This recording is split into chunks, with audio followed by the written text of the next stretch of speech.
Professor आज today we have a very very busy day, और एक के बाद एक बड़े बड़े मेहमान हमारे साथ कार्यक्रम में हो रहे शामिल है। ऐसे ऐसे ही एक और दिग्गज से करवाते हैं आपकी मुलाकात। आइए, घटा जीएसटी बढ़ेगी ग्रोथ।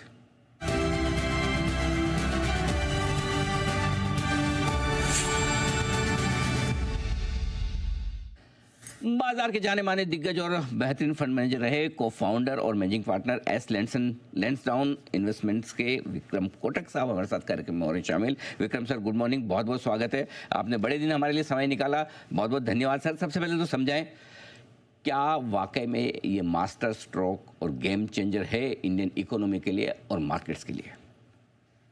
ये छोटा सा मास्टर स्ट्रोक है, अच्छा स्ट्रोक है, और ऐसे बहुत और स्ट्रोक चाहिए इकोनॉमी को रिवाइव करने के लिए। सिर्फ इससे नहीं चलेगा, बट ये बहुत ही अच्छा है क्योंकि 95% ऑफ पॉपुलेशन को ये कवर करता है। टूथपेस्ट, घी, life insurance, medical equipment, food preparation, सबको ये कवर, एजुकेशन, सबको कवर करता है। तो बहुत ही अच्छा स्ट्रोक है, और ऐसे और ज्यादा स्ट्रोक इस डायरेक्शन में चाहिए। बड़ी अच्छा स्ट्रोक है, I can say this Diwali bonanza for the market, particularly in time when the consumption is going to pick up। ये बहुत ही अच्छा स्ट्रोक है, डेफिनेटली। अच्छा लगा मुझे आपने बोला कि अच्छा है, लेकिन ये सब कुछ नहीं, थोड़ा और चाहिए। जितना मिलता रहे बढ़िया है सर, नहीं तो सेटिस्फाई हो जाएंगे तो कैसे काम चलेगा। लेकिन कैसे देखेगा बाजार सर इसको? क्या वाकई में इससे ग्रोथ बढ़ेगी? और साथ ही जो रेवेन्यू का नुकसान होने की बात कही जा रही, थोड़ा बहुत तो हो गई नेचुरली, क्या बढ़ी हुई ग्रोथ के साथ भरपाई हो जाएगी?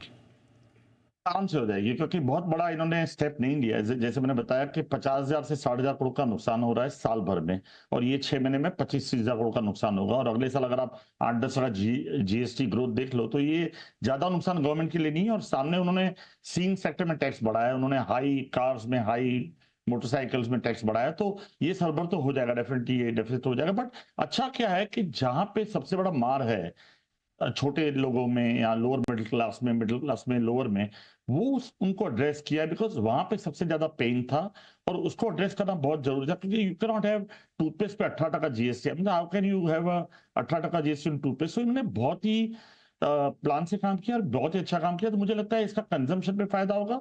अगर आप ग्रोथ की बात करें तो मुझे लगता है जीडीपी पे इसका इम्पैक्ट करीबन 0.3 या 0.35% आएगा ओवरऑल एनुअलाइज बेसिस पे। बट अच्छी बात क्या है जी, सबसे इंपॉर्टेंट कि आपका इन्फ्लेशन ठीक ठाक है, आपका इंटरेस्ट रेट्स काफी डाउन है, आपका डोमेस्टिक मार्केट अच्छा है, कंजम्पशन की नीड थी। तो इन्होंने ये परफेक्ट स्ट्रोक लगाया जिससे this can be accelerated. But जैसे मैंने बताया, ऐसे और ज्यादा रिफॉर्म्स जरूरी है और कंटिन्यूस बेस पे जरूरी है। पर्टिकुलरली अब जो आप माहौल देखें, ग्लोबली हो रहा है, टैरिफ्स हैं अपने सर पे, करेंसी अपनी डिप्रिशिएट हो रही है, तो इस माहौल में बहुत ज्यादा काम करना पड़ेगा। इससे एक से कुछ नहीं होगा, बट ये बहुत ही अच्छी शुरुआत है, ऐसे मैं बोल सकता हूँ। तो net net positive for the market, positive for the GDP, but इससे बहुत बड़ा कोई ड्रामेटिक चेंज नहीं हो जाएगा इंडियन इक्विटी मार्केट। आप एफआई होते तो फिर बेचना बंद करके खरीदना शुरू करते या नहीं? मुझे सरप्राइज हो रहा है कि एफआई 88 रुपी पे भी माल बेच रहे राइट। हैं। आई डोंट नो क्या रीजंस हैं, क्या है, बिकॉज वैल्यूएशंस महंगे हैं, अदर अपॉर्चुनिटीज ज्यादा हैं, टैरिफ का डर है, जो भी है। आई थिंक एफआई का आना, आपने बहुत बड़ा पॉइंट पकड़ा है। एफआई का आना इस मार्केट के लिए बहुत जरूरी है। मैं ये नहीं मानता हूं कि सिर्फ डोमेस्टिक इंस्टीट्यूशन या फैमिली ऑफिस इंडिया को चला सकते हैं। We need a good FI, वो लॉन्ग टर्म, वो important, because we are net importers. अपनी करेंसी मैनेज करने के लिए अपने को एफआई का डॉलर फ्लो भी बहुत जरूरी है, और उनके आने से एक डाइवर्सिफिकेशन मिलता है। मुझे लगता है अगर मैं एफआई होता तो शायद मैं खरीदना चालू करता, बट मुझे उनका ट्रेंड नहीं समझ में आ रहा है कि वो क्यों बेच रहे हैं। ये आपकी लेकिन बिकॉली आज भी दिख रही है, गैप से खुलने के बाद नीचे आते दिख रहे हैं। तो ऐसे में एक इन्वेस्टर के तौर पर कहाँ फोकस करना चाहिए? ये बदले हुए जीएसटी दरों वाले माहौल में आपको क्या लगता है, कहाँ खरीदारी करने का मौका है, कहाँ पर थोड़ा सा निकल जाए, हल्के रहें तो बेहतर? तो सर, ये मेरा ये मानना है कि हमने लास्ट टाइम भी जो 1.5-2 महीने पहले डिस्कस किया था कि जो 3 सीज थे हमारे, कैपिटल मार्केट, केपेक्स और सीमेंट, उसमें से सीमेंट बरकरार रहता है और कंजम्पशन ऐड हो जाता है। और एक केमिकल भी मुझे लगता है ऐड करना चाहिए, बहुत ही डिप्रेस सेक्टर है। तो chemical consumption consumption across the board, consumer durable देखिए, एसी देखिए, नॉर्मल कंजम्पशन देखिए, जो डे टू डे की चीजें हैं, और सीमेंट, ये सारे सेक्टर मुझे लगते हैं ये 3 सीज पे फोकस करना चाहिए, और बाकी सेक्टर थोड़ा अवॉइड करना चाहिए। पर्टिकुलरली आईटी है या दूसरे सारे सेक्टर, फार्मा है, जहां पे मुझे लगता है कि वो टैरिफ का असर और एआई का असर पड़ते रहेगा। तो ये 3 सेक्टर पे, कंजम्पशन सबसे बड़ा, उसके बाद सीमेंट, उसके बाद केमिकल, ये 3 सेक्टर पे फोकस करना चाहिए। और यहाँ पे मुझे लगता है एब्सोल्यूट पैसा बनने के अच्छे अच्छे चांसेस है अगले 1 साल के अंदर। परफेक्ट। तो कंजम्पशन नेचुरली जो सबसे बड़ा बूस्ट मिलेगा। उसके अलावा सीमेंट और केमिकल, ये 3 सेक्टर हैं जो पसंद आ रहे हैं सर को इस वक्त खरीदारी के लिए। दूसरी चीज़ सर, पिछले साल भर से पैसे बने नहीं हैं लोगों के, लगभग मार्केट वही लेवल पे। पेशेंस टेस्ट करा, पहले तो ये था कि चलो ठीक है, बहुत सारी चीज़ें अच्छी नहीं चल रही है सब है। अब दूसरा फ्रस्ट्रेशन आ रहा है, अरे भाई 12 लाख की टैक्स लिमिट भी कर दी, ब्याज दरें भी घटा दी, महंगाई भी कंट्रोल में, मॉनसून भी जरूरत से ज़्यादा ही आ रहा है, अब ये भी हो गया, ये मार्केट चलता क्यों नहीं?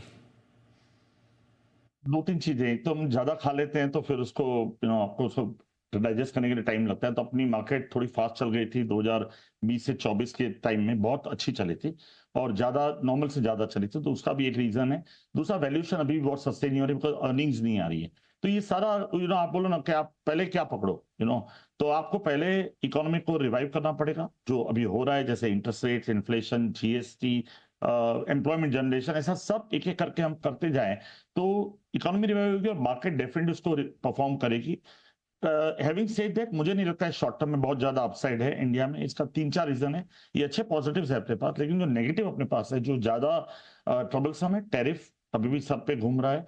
करेंसी अपनी डिप्रिशिएट हो रही है, मेरा बड़ा वरी है, बिकॉज डॉलर डिप्रिशिएट हुआ है पिछले 6 महीने में 11-12%। उसके सामने हम भी डिप्रिशिएट हो रहे हैं, वो बड़ा सरप्राइज सा पॉइंट है। इसका मतलब हम बाकी के देशों करेंसी से अभी डिप्रिशिएट हो रहे हैं, तो मुझे ये थोड़ा सा वरीसम लग रहा है। और तीसरा, वैल्यूएशन हमारा जैसे देखें तो बहुत लॉपसाइडेड है, कि बहुत कम स्टॉक्स जहां पे सबका फोकस है वही चल रहे हैं और बाकी स्टॉक्स पड़े हुए हैं और वैल्यूएशन में नहीं आ रहे। तो इसके लिए इकोनॉमिक रिवाइवल जो गवर्नमेंट अपना कोशिश कर रही है, उसमें कोई डाउट ही नहीं है कि इंटरेस्ट रेट, इन्फ्लेशन, आपने बोला इनकम टैक्स लिमिट और अभी जीएसटी, तो गवर्नमेंट ने अच्छी कोशिश की और मुझे लगता है इसका benefit medium term to long term में आना चाहिए। और ये करते रहना पड़ेगा, बहुत सारी चीजें करती रहनी पड़ेगी, क्योंकि हमने पढ़ा एमएसएमई स्ट्रेस है, हमने पढ़ा पर्सनल लोन पे, अनसिक्योर पे स्ट्रेस है। तो ये सारी चीजें धीरे धीरे करके निकलती जाएगी और ऑटोमेटिकली मार्केट विल बढ़ता जाएगा। But market medium term to long term में कोई डिफिकल्टी नहीं है। शॉर्ट टर्म में मुझे लगता नहीं है बहुत ज्यादा पैसे बनने वाले, unless you choose the right stock and right set.